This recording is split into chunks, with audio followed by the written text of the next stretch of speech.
Alright, hey guys, we're back with another main account video. I'm going to be dunking on some more midladder players, and in the background, I'm going to be talking about broken cards.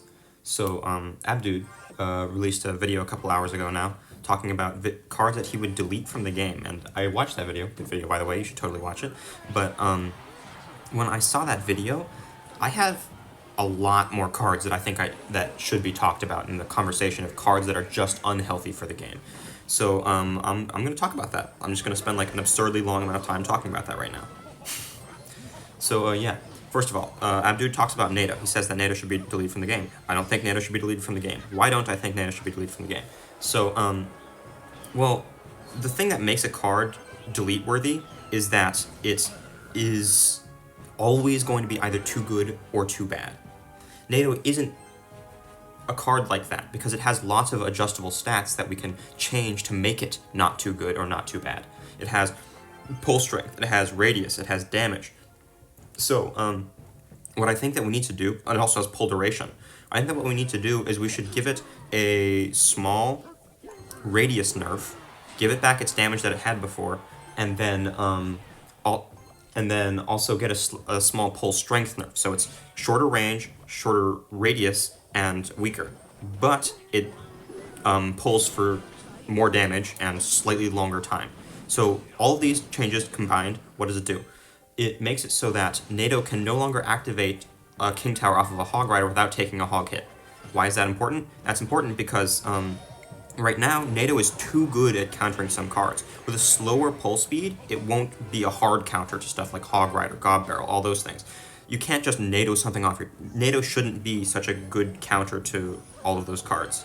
So I think that you keep the synergy with NATO, keep its versatility as killing swarms, but don't keep its ability to hard counter things. It can still counter Hog, like if you play NATO plus a DPS, it should counter Hog, but it should not be a hard counter to Hog that just full count takes no Princess Tower damage. Next up, Fisherman. Abdud talks about Fisherman. I don't think that Fisherman needs to be deleted either, actually. I know I'm just disagreeing with everything here, but there are some agree points. The thing with Fisherman is that it also has a lot of changeable stats that can be reworked to become healthy for the game.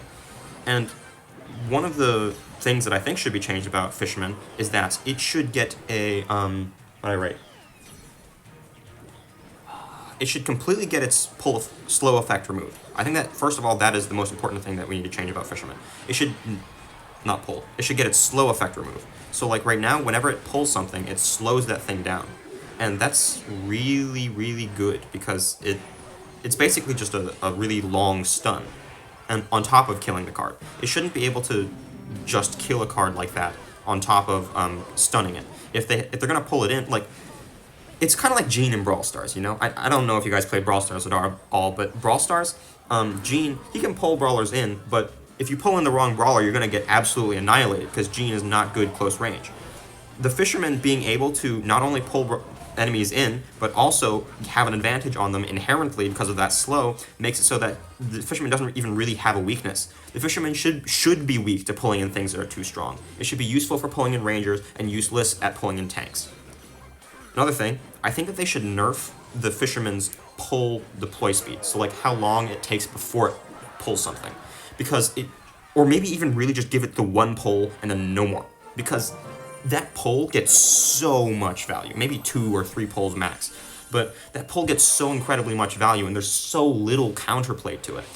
So I think that there needs to be more counterplay. Actually, I like the idea of having only 3 pulls max, because if there's only 3 pulls max, then you can really just full counter with Skellies, but of course, if they're pulling a Musketeer, and then a Wizard, and then an Ice Wiz, that's, 12 elixir of value from just the one Fisherman. So the ability for it to get so incredibly much value makes me feel like that it needs to have some sort of limit, some sort of counterplay, or just a flat stats nerf. Next up, Freeze. So Abdud talks about Freeze. I thought about Freeze a lot. I used to think that I used to as well think that Freeze needed a nerf, but eventually, that really sucks. Eventually, I came to the conclusion that it actually doesn't need a nerf. Well, it doesn't need a removal. What it needs is a game change, not a change to the Freeze itself, but a change to the game. So how would we change the game to make freeze not overpowered? What we do is we make it so that at the start of every game, you can see your opponent's deck. So how does that work? The lamest part of this game is when things are based on luck. And when people just all in first play and you have no idea what they're playing, that sucks. Like, some people will save their lightning until it's impossible to come back when they use their lightning. So there was no way for you to know they had lightning, no way for you to come back after they played their lightning. There was simply no counterplay. Freeze, it's the same way. So there's no way for them to know if they have freeze, no way to come back after they freeze. So the solution to this problem is not changing freeze, getting rid of freeze. The solution to this problem is changing it so you can see that they have freeze. Once you know that you need to play around a freeze, you can play around the freeze. So I think that just that one change to freeze would actually make it a healthy card again. Because there is solid counterplay to freeze once you know they have it. You just can't know they have it right now. Curse. Curse is another card that he talked about in this video. So Curse it's like a reverse Rage, you know? So Rage, it makes your units stronger. Curse, it makes their units weaker. So when you play a Rage, it's a reverse. When you play a Curse, it's basically a reverse Rage. But the issue is that Curse has so bad stats. And also, Abdud talked about the surprise factor. Frankly, I don't think the surprise factor is all that bad because Curse is just not that impactful. If you know that if they've only played Rage as their spell and they're using a cycle deck, they probably have Curse. That's just how that goes. But I believe that even if we decide that the Curse effect is so strong that it shouldn't be a surprise factor, well, we can just add that freeze change where you can see people's deck before the game starts. And then since you can see people's deck before the game starts, it's not a problem anymore because you can see that they have Curse and there's no issues there. What's next? Clone. Clone is a very interesting card. I think, actually, that... Well, so here's the thing. Clone is the individual most matchup-dependent card in the entire game. So it is absolutely monstrously broken against single-target decks and absolutely garbage against non-single target decks. So there really just isn't a healthy way for Clone to exist in the game the way that it is now. The way that it is now is the key point. We don't... Well, actually, we kind of need to delete Clone. You remember Heal Spirit, right? Heal Spirit, this card, it used to be Heal Spell. I'm sure you're getting what I'm going to here. We need to have a Clone Spirit. I think that what would be a really nice idea for a Clone Spirit would be a 1 elixir spirit, like the rest of the spirits, and then when it jumps on something, it will clone your nearest unit. So not just like within a radius like Heal Spirit, but your nearest unit. So no matter where it is on the map, it will always get value if it connects to something. So then you have a 1 elixir card, gets no value if you have no other units on the map. It gets crazy value if you have other units on the map. So then I think it could be a healthy card that way. Yeah, but in the current state, it's just too weak to spells. And like, if they buff its elixir cost, then it's going to be broken overpowered. Even if they nerf the clone stats, like cut the damage in half or something, it's just going to be too overpowered, because the only good counterplay to clone is spells. So if they make it so that you have to play a spell, and the spell is a negative trade, it's never going to be okay. I just poisoned nothing, that's fun. Well, Pump, next card. Pump, so here's the thing with Pump, right? Pump, you don't actually get the value by getting a positive trade. I know that you spend 6 on it, get 2 back. Like, you spend 6, you get 8 back, so it's a positive 2 trade if they ignore it. But that's not actually the thing that's good about Pump. The reason why Pump is good is not because you get a positive 2 trade. The reason why Pump is good is because, does this guy have lightning? I feel like this guy's lightning.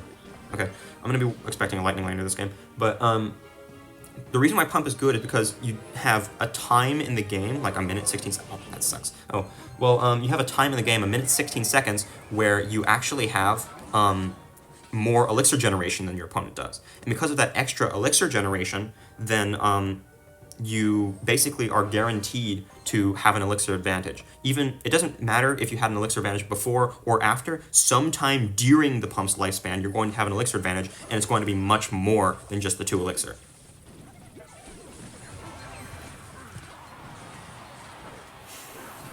So yeah, I think that Pump, because of that misunderstanding, I think that it's very difficult for them to balance Pump, because they're always trying to balance Pump around the idea that it needs to give less elixir, or needs to have more spell counterplay. What they need to do is they need to change how it interacts with giving the people elixir over time. So I actually think that what they should do is they should nerf its... I actually didn't think this one all the way through. I remember writing out why it was broken for the game, but I didn't write out specifically how to fix it, actually. So, how would I go about fixing Pump? Because it's either going to be too good at giving you elixir back, or too bad at giving you elixir back. So I'm thinking that perhaps the best way to fix Pump would be make it so that it's less weak to spells, but gives you the elixir back slower. So it's more of a risk versus reward card instead of a it's more of a risk reward card instead of just a play it and then force out their spell. So you're basically, what I'm trying to say is make it so that when they play a Pump, it's easier to punish them, but it's also harder to stop the elixir from coming through. So how would that work? I think that what they should do is they should buff the Pump's health, nerf the elixir generation down to 1, and then up the cost, up the elixir generation to 3, up the cost to 8, and then buff the health. So it's not weak to spells anymore, doesn't even die to rocket, but because of the way that it doesn't even die to rocket, damn it, okay.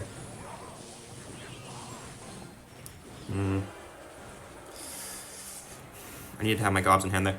So yeah, when Pump is balanced this way, it will be a risk reward card where you just have to handle the elixir deficit, but you can punish them.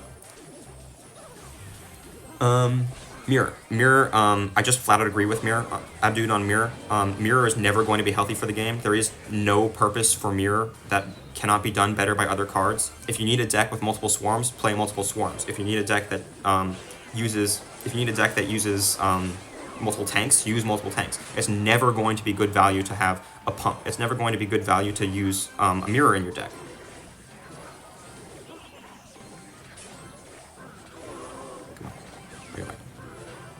He waited, that's so smart.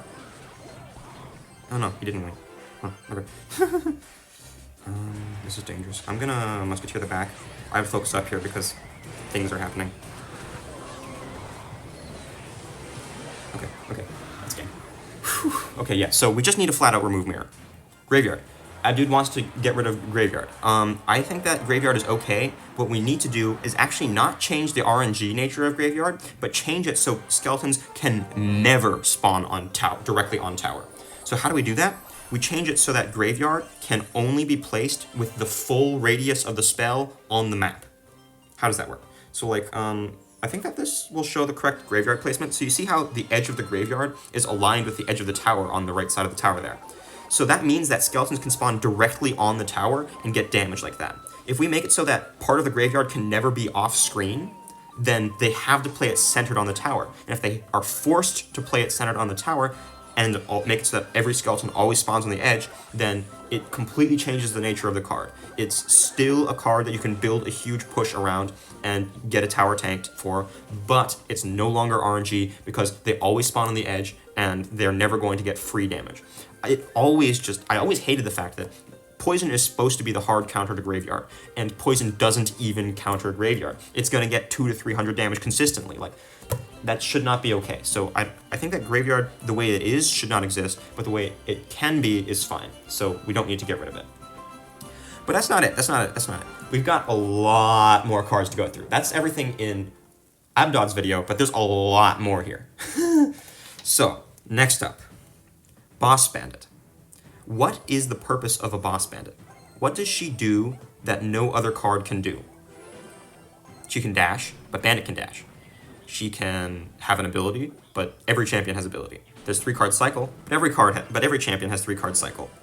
She's the only answer to why do people use her right now is because she has broken stats. She has no synergy with any decks. There's no synergy to build around her.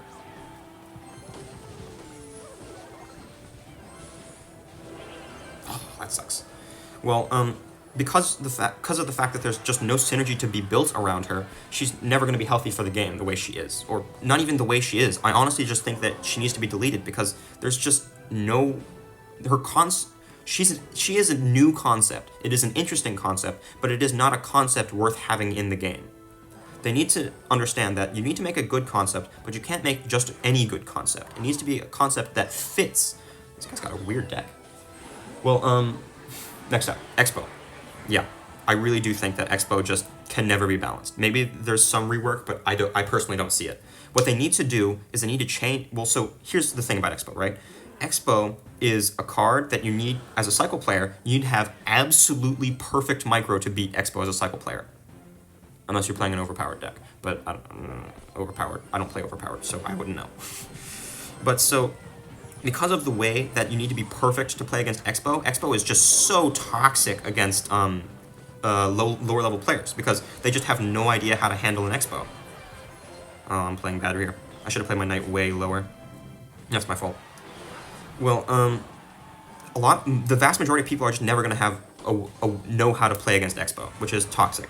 But on top of that, here's the thing. xbow is just as good as on offense as it is on defense. And now that is where the real toxicity comes in. Because xbow is a very below average defensive card right now. Offensive card. So if you buff it to be good on offense, then it's going to be terrifying on defense. It's already okay on defense. If you buff it to be good on offense, they're just going to turtle way harder, and you're never going to break through when they're spell cycling you. And that's just no fun. The fact that xbow is as good on defense as it is on offense means that you can never buff its offense, or else its defense is going to become broken. So if they do want xbow to be in the game, they need to nerf the defense a bit, buff the offense a bit. I don't know how they can go about that. Next up, spawners. So spawners are, how do I talk about spawners? So spawners right now are kind of a spell bait card, where if you leave them alone, they get too much value, but if you spell them, they get too little value. So it's basically, they're a spell bait card, you know. Oh, this guy's got a level 14 tower, I feel bad. But because spawners are like this, they're always going to be in spell bait. But, well, the thing is that big spellbait is never really all that good of a deck unless the cards are overpowered. So, like, let's say they're playing Barb Hut. Barb Hut is a big spellbait card. They want me to fireball the Barb Hut, and they want to play stuff that is weak to fireball after I wasted my fireball on the Barb Hut. But the thing is that there are so many replacements for big spells, you know? Like, I can... Oh, that sucks. That really sucks. Never mind, I'm perfect at everything, all of the time. That was a flawless defense. So, because spawners are always going to be value after the spell, or not value after the spell, they have a 1-0 state of either being overpowered or not overpowered. They're either going to be underpowered when they don't get value after getting spelled, or they're going to be overpowered when they do get value after being spelled. Reason, by the way, Tombstone is the singular healthy spawner for the game. Why is Tombstone healthy? Tombstone is okay because even when Tombstone is like strong, it's only ever a defensive card. You can never really play Tombstone on offense. There's only one situation in the entire game where Tombstone is okay on offense, and that is with when a Lava Hound is tanking for the skeletons. And that's a really specific interaction. So pretty much, because Tombstone is so limited to defense and only against some cards, it is fine for the game, actually. It's a defense card that's limited to countering some things. That's just solid. That's like Skarmy. Skarmy is a defense card that's really good and limited to countering some things. It doesn't have very much offensive pressure. So Tombstone is fine, but of course Skarmy. But the rest of the spawners are not, because they're not actually all that good on defense. They're only there for the offensive pressure, and the offensive pressure is either going to be there or not be there. Next up, Stein. The way that Stein is right now is unhealthy. There is a way to fix Stein, though. So, here's the problem with Stein, right? Stein is actually a pretty cool card. It is the first electro tank that fits in cycle decks. So, what do I mean? Sometimes in a cycle deck, you really need to get a counter push, but some people will be playing stuff like Inferno Dragon. How do you get a counter push when they have an Inferno Dragon on the board? You just can't. So, the solution to your deck is to play Goblinstein. It is an electro tank. So even if they play an Inferno Dragon on your tank, the Stein will stun it and nullify the eye drag.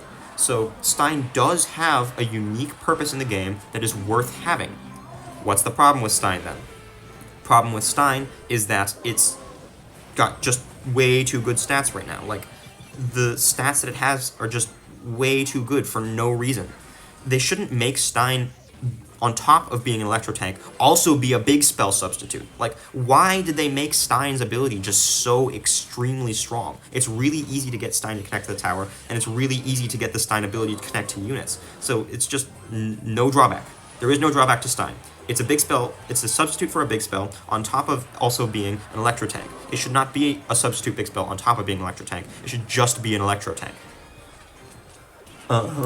Next up. Goblin Machine. Goblin Machine is a rather interesting card. It's, in its current state, is exactly like Goblinstein. The people only use it for its stats. It's never going to be healthy for the game the way that it is. But it can be healthy for the game. Why can it be healthy for the game? Because, well, first of all, why is it unhealthy for the game? It's unhealthy for the game because there's no counterplay to its legendary effect. Its legendary effect is that it, what does it do? Its legendary effect is that it shoots those little rockets, but those rockets have such an incredibly long range that it's always going to shoot those rockets. And since it's always going to shoot those rockets, you have no counterplay to it. A card with no counterplay has to be weak. That's just how it goes. If it has no counterplay, it is weak. There is no if and or but about that. If it has no counterplay, it is weak. Goblin Machine has no counterplay, so it must be weak. But, well, of course, we don't want it to stay weak forever, so we gotta give it some counterplay. How do we make counterplay? Let's buff the damage of the rockets, but nerf the range that the rockets are fired on. And if we do that, then you can counter Goblin Machine by staying away from it, and, you can get countered by Goblin Machine if they have a bunch of tanks in front of the Goblin Machine. So, Goblin Machine can be okay, it's just not right now. Monk. Monk is the next card on this list. This is a long list, by the way. I'm going through every card in the game here. So, Monk, it's... The way it is right now is ultra matchup dependent, because it hard counters things like Musketeer and Bomb Tower. By the way, I'm sure you can tell where the bias is coming from here. I'm playing a very Monk countered deck. But, so here's the thing with Monk. It's just so good at countering Musketeer and Bomb Tower and Cannon and all of those rangers. But, like, the fact that it's a one elixir's, like, ability can full kill a Musketeer. Just think about that for a moment. 1 for 3 on offense. It is rare to see an offensive positive trade, because offense is just harder than defense. Great, Monk. That's, well, speak of the devil. But, so, it's very rare to see an offensive positive trade. But Monk is not only an offensive positive trade, it's an offensive positive trade with no counterplay. No counterplay.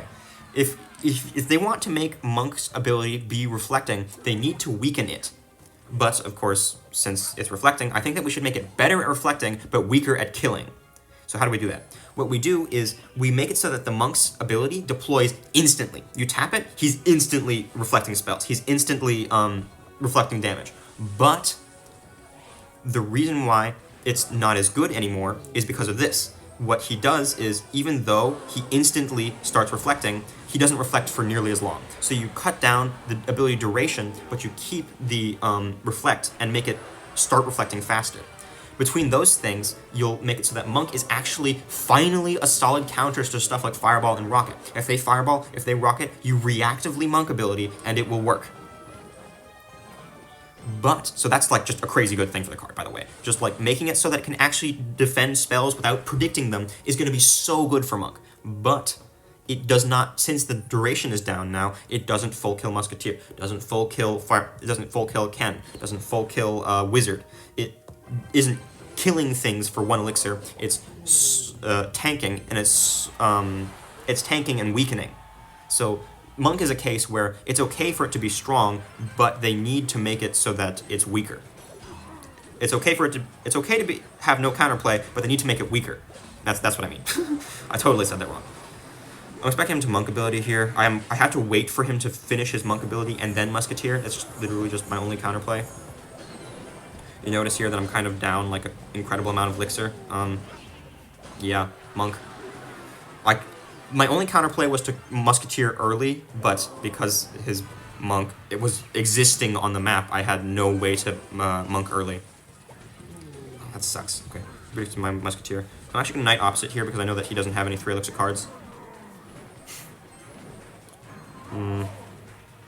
But yeah, so monk can be balanced. Right now, not balanced.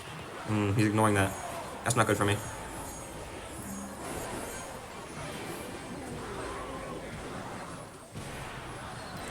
So, next up, Mother Witch.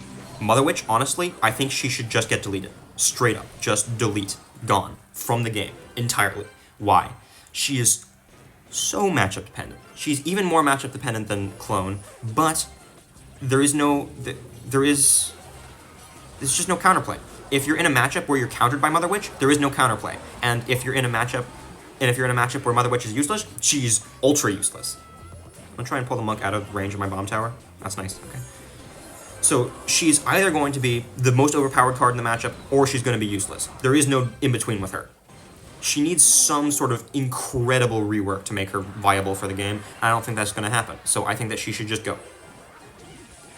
Next up, Rune Giant. Rune Giant is another one of those cards where she doesn't have the stats, so she better have a good legendary effect. But the thing is that her effect has no counterplay. Things that have no counterplay have to be weak. So since there's no counterplay to the Rune Giant's effect, she has to be weak. And we don't want her to be weak. We want her to be strong, but have counterplay. So how do we do that? I know I already talked about Clone Spirit, right? Rune Spirit. Hear me out. All right? So Rune Giant becomes a mobile spawner, kind of like an Evo Gob Giant, where she spawns Rune Spirits over time. 1 Rune Spirit equals 1 runed attack. So like, I can't allow him to ignore this miner, or else I'm going to lose my entire tower here. Okay, good. That scared me. So, if he ignored that miner, I would have just lost the game right there. So I needed him to play something. Yeah, okay. That was stressful, sorry. So, better not splash, it didn't splash, okay. So, Sparky is really intense, so I might, like, actually take a break from talking here to just focus on Sparky. But, the thing with Rune Giant is that, well, yeah, I just explained it. If there's no counterplay, it better be weak. If there is counterplay, it should be strong. And we don't want her to be weak, so give her counterplay. Make it so that her effect is a rune spirit that jumps on your own units. Every time a spirit jumps on your units, it gives 1 round of rune attacks. So, of course, you need to wait for 3 attacks before you get the rune attack, so she's not even, like, guaranteed to get value when you play her. But because of the counterplay, you can spell out those spirits before they jump. Because of that counterplay, then you can make her effect stronger. Maybe make it so that it's only every 2 attacks instead of every 3 attacks. So it's counterplay, but stronger. She becomes the first mobile spawner in the game. I think that would be a neat effect. Firecracker. Firecracker and Marcher. This is the last 2 cards of the video that I'm going to talk about, actually. So, they don't need to be removed, but they are fundamentally broken. Why are they fundamentally broken? Because there is no counterplay. I mean, there is counterplay, but it's so risky counterplay. If you predict, and you predict wrong, they can kill you. If you don't predict, they can kill you. So it's betting the entire game on a single interaction. Did this guy give up? Yo, we made Sparky give up. That's so nice. So, the thing with Firecracker and Marcher is that they lock onto your things instantly. It's like a Princess the River, except just not reactable. Physically unreactable. So, it's like a Princess of the River, but worse.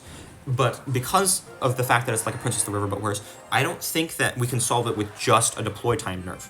I think we need to do something more. I think what we need to do is give them a tower damage stat. So you know spells, right? Spells, they do a lot of damage, not a lot of crown tower damage. So since they do so much damage, but so little crown tower damage, I think that Marcher and Firecracker need the same treatment. Give them tower damage stats, like Miner. Miner has a tower damage stat. Why does it have a tower damage stat? Because it's so easy to get it to connect to towers. They know that it connects to towers easily, so they gave it a tower damage stat. We know that Firecracker and Marcher connect to towers so easily. Give them a tower damage stat. It makes them. Oh, come on, another monk. Okay, but they connect to towers so easily, so we need to give them a tower damage stat. It's the best solution to make it so that they aren't just a win condition, they're actually interesting to play against. Oh, this guy's good. I'm actually going to activate my king tower here. That's a neat little trick you can do with monk. I had to take a bit of extra damage to do it, but I don't mind. So, yeah, that's my solution. But, of course, since we're nerfing the tower damage a lot, that means that they're not going to be win conditions anymore. If they're not win conditions anymore, we need to buff their stats. Firecracker, honestly, I don't even think she needs a stat buff because she's Firecracker, man. You know what I'm talking about. But, for Marcher, I think that he needs a stat buff. Please don't target the monk. Okay, good. But, I think that Marcher should get a stat buff because they nerfed it. The reason why they nerfed his stats is because he was only good. He was too good at connecting to the towers, so they nerfed his stats. Now he's not good on defense, only good at connecting to the towers. You see what I mean? So they made it so that by nerfing Marcher's stats, they made it so that he's only good as a win condition and terrible at everything else. So I think that they need to reverse that, undo the stat nerfs, and give him a tower damage stat, where he does like half damage to towers or something like that. So he's no longer a win condition, and he is the cool geometric defender. Because Marcher on defense is a cool card, man. I love Marcher on defense. Marcher on offense, one of my most hated. Second most hated after Mother Witch.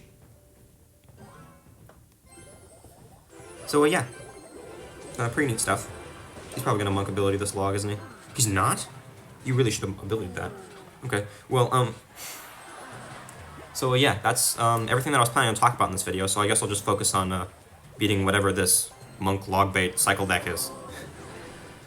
Yeah, we've actually gotten some nice games this game. Like, we've got some pretty solid mid-ladder menace games where we have like all of these crazy decks. This guy's gonna monk ability. Do it. Ability, ability, ability. You're not gonna ability. You should have ability. Why does this guy ability at the beginning of the game when he didn't need to, and then never again for no reason? I don't get these people. Well, so yeah, that was basically my take on the way that cards should be changed to fix the game. Because there's just so many cards that are in a broken state right now, where they're always going to be too strong or too weak, or too strong or too weak. So they really need to be careful with what concepts they add to the game. Like, you can add a lot of concepts, but not every concept is worth adding, you know? I'm actually going to log this. I know it's super aggressive, but I'm expecting a God Barrel. Yeah, I was expecting a God Barrel, and since I predicted it, he didn't actually get any value, even though I didn't have my log in hand. I hate 3-card cycle. We really need to talk about 3-card cycle. That's a video for another time.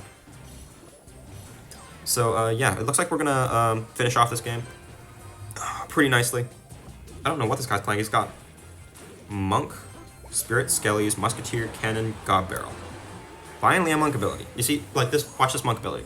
For 1 elixir, it full kills my Musketeer. You should not have a 1 elixir ability full kill a Musketeer that can happen in any circumstance. If they're gonna have that be in the game, they should change it so that it doesn't full kill a Musketeer, but it's reactively playable against spells. Killing things is too strong. They need to make it so that it's better reflecting, worse killing. But yeah, this guy give up. We got a lot of give ups this video. People just can't handle a minor deck, I guess. Well, yeah, it's kind of a long one, but I just wanted to talk about it. So yeah, see you guys.